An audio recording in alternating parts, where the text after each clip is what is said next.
elle couche, elle se fait violer, elle. Parce qu'elle aime qu'on la tabasse.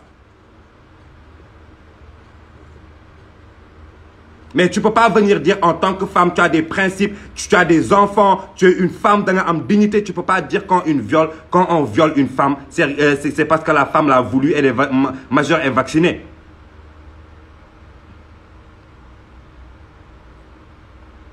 Qui est femme sadomaso? Femme sadomaso. Parce que c'est juste les fétichistes, les sadomasochistes là, qui se font violer à tout acte de sexe.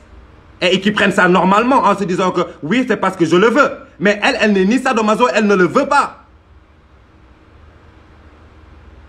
Donc nous gëna dégg tubaab ñun dañoo sangoo Molière, on sait très bien li ñuy wax xam nañ ko te jàng nañ ko gënoo ñu jàng. Elle était sous ta responsabilité. Elle était toujours Miss Sénégal, alors tu es censé savoir comment ça s'est passé. Léegi nag ah duñ la tuumaal ne la yaa ko def de mais xam nga fi tu sais di nga ne Fatima heure bi fii la ne woon fii luñ ko bàyyi bi ñu ko bàyyi ak kan luñ ko bàyyi parce que yaa ko ne mu ñëw.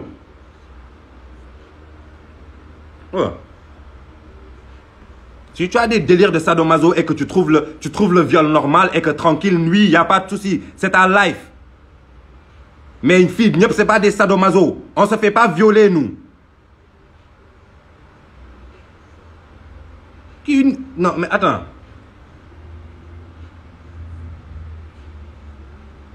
Amel Tabaya, amel nga ak population. Barki Al-Quran Karim, amel nga ak population. En fait, Sénégal, yep nga amel ak. Parce que là, en fait, on est affiché partout dans le monde. Comment les autres pays vont nous voir? Notre Miss qui a été violée, en plus de cela, elle ne connaît même pas le père de son enfant. Et comité Miss Sénégal, en aucun moment vous avez fait une démarche ou une enquête sur ça. Tu nous as affichés partout dans le monde. Et encore, c'est toi qui viens te poser à la télé avec ton make-up raté là, une vraie fatou flinguée. Elle vient nous dire oui, si elle se fait violer, c'est parce qu'elle l'a voulu, elle est majeure.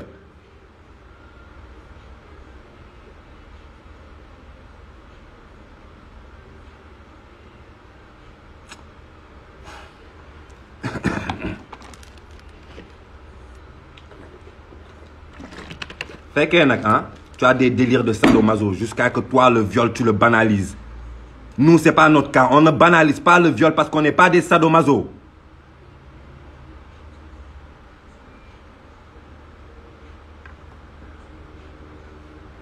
Elle vient se poser à la télé en mode virgule. Elle n'est même pas assise normalement. Elle est en mode virgule. Genre, je suis relax. Hein? Et une vraie fatou flinguée, la meuf. Et oui... yaa gis yow man maa bëggoon nekk ci caméraman yooyu noonu rek ba lokk loolu micro bi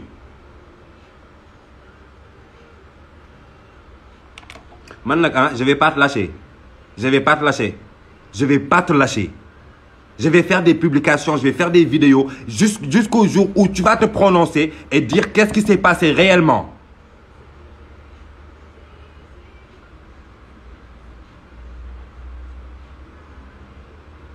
Tu vas nous dire ce qui s'est passé réellement. Elle était là en mode virgule, Cendrillon couché sur du béchamel. La meuf, comme si elle vivait à Monaco. Oui, hein, suñuy violé nit ñaara koy séq. Géej gi am na ndox xam nañ ko fu jëni nekk lu ñuy wër. Gënoo ñu dof.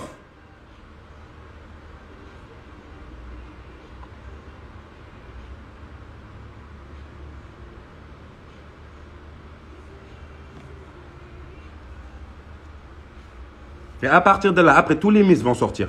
Elles vont sortir. Yagis, dès que une Miss, elle a fait une dépression, je sais pas, elle est dans quelle ville de Dakar là. Toutes ces Miss-là, elles vont sortir.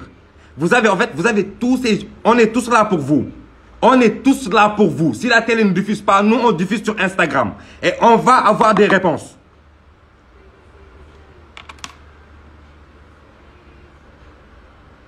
Tu ne peux pas venir nous faire croire que toi, tu n'étais pas au courant que la Miss, elle était enceinte, qu'elle a été abusée sexuellement.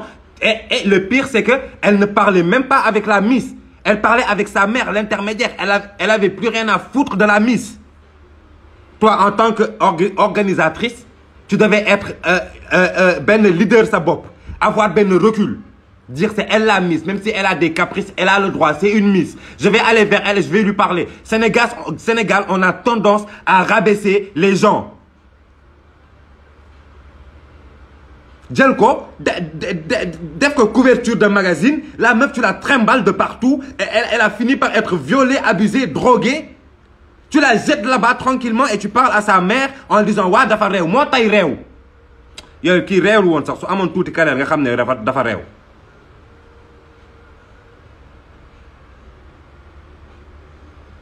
Tu peux pas faire ça, Amina. Tu nous dois des explications. Après explication, tu nous dois des excuses.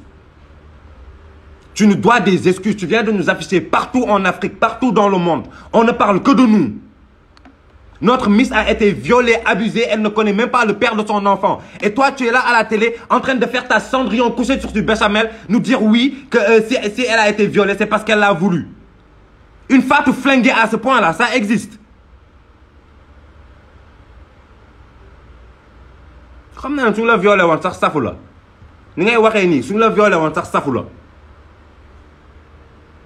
mais nag da ngeen di tu sais en fait moi j'ai l'habitude de dire et je vais le dire tout le temps sama diggante ak yàlla mes péchés avec Dieu je peux les assumer parce que je sais que je prie et je demande à Dieu pardon et Dieu dit si tu me demandes pardon dans ton cœur je te pardonne.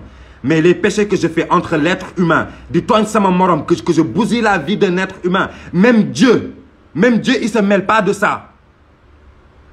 Quand tu bousilles la vie d'un être humain comme toi, même Dieu, il se mêle pas de vos problèmes. Tant que cette personne-là ne te pardonne pas de son cœur.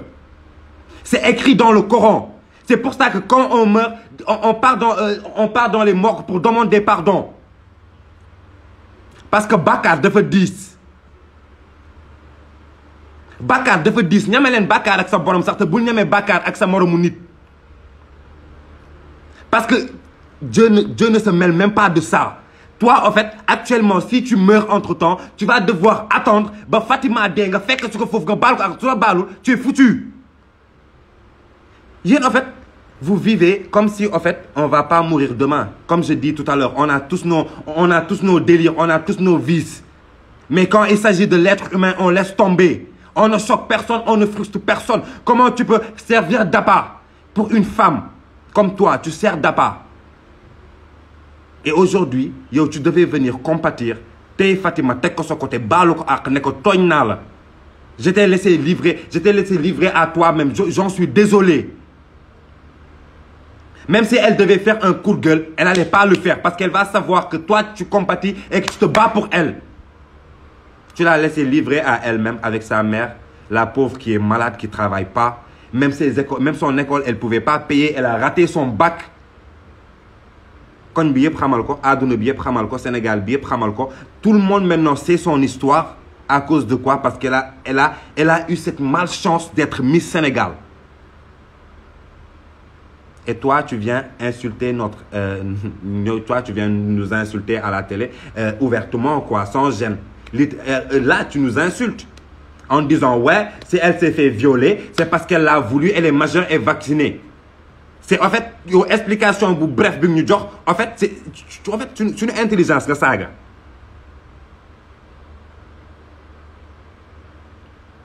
Alors, Aminata, on va te dire ça hein,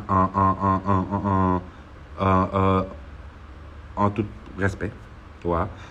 Vu que toi, tu t'es pris pour une Cendrillon couchée sur du béchamel, tu t'es pris pour une Fatou flinguée, nous, on va se prendre pour des mots de déquincés. Tu comprends, non? Tu vas nous dire ce qui s'est passé. Sinon, on va faire des hashtags sur toi. On va te taguer sur nos stories. On va pas te lâcher. Si ça prend 1 an, 2 ans, il n'y a pas de souci. Mais je sais que pression mentale, tu vas nous dire tout ce qui s'est passé. Maintenant, assieds-toi, mets-toi en mode virgule, en mode diagonale. C'est pas notre affaire. Tu te prends pour une Fatou flinguée. On va se prendre pour des mots de déquincés et on va se mettre à la même longueur d'onde. Tu vas nous dire ce qui s'est passé. Voilà.